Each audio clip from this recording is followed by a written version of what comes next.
আজ তোমাদের জন্য এজ থেকে একটি কোশ্চেন নিয়ে এসেছি।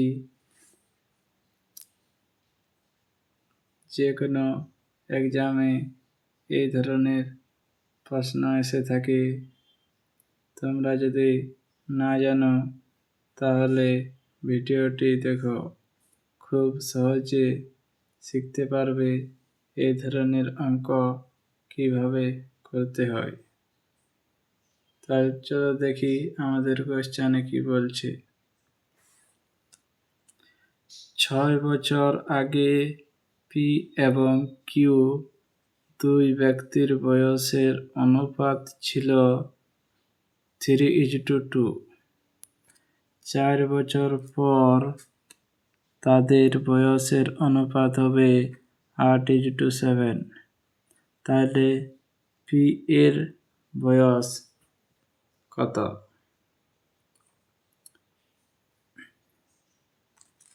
এই ধরনের অঙ্ক করতে গেলে আমাদের যেহেতু একটা ব্যক্তি পি আর একটা ব্যক্তি কিউ, তাহলে চলো আমরা পি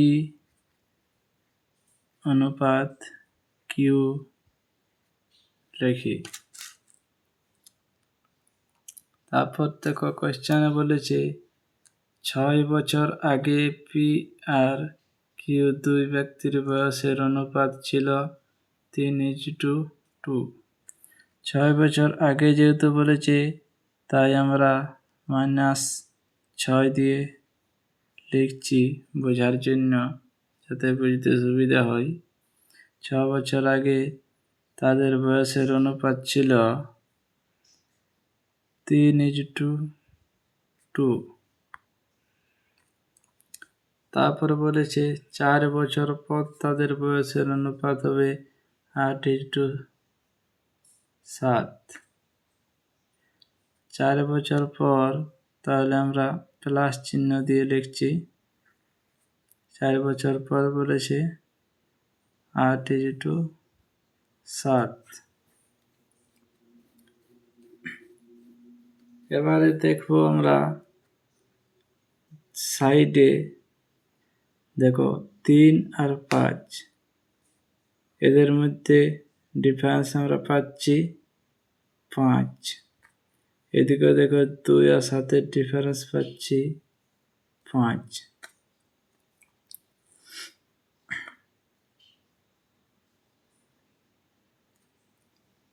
এই 5 ইউনিটের মান আমাদের হবে, এই দেখো 6 আর 4 এই দুটো যোগ হয়ে যাবে, 6 আর 4-এ 10।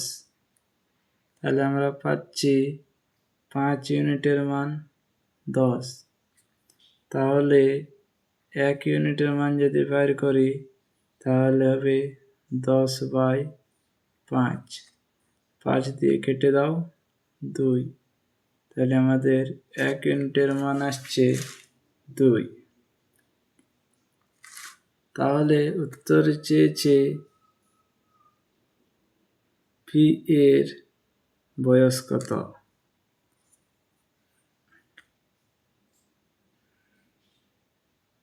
এখানে দেখো আমাদের প্রথম লাইনটা দেওয়া আছে 6 বছর আগের, আর নিচের লাইনটা দেওয়া আছে 4 বছর পরে।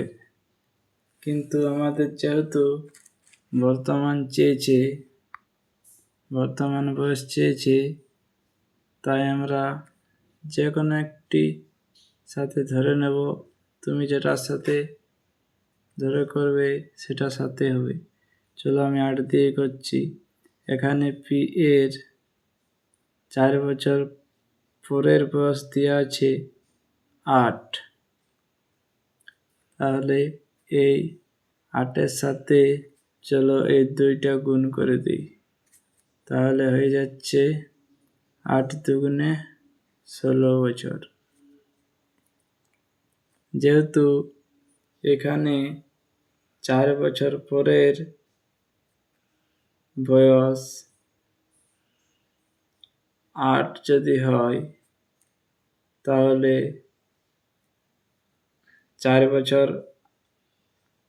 আগে যেহেতু বর্তমান বলেছে, তাই 4 এখানে মাইনাস করে দাও, সমান 12 বছর।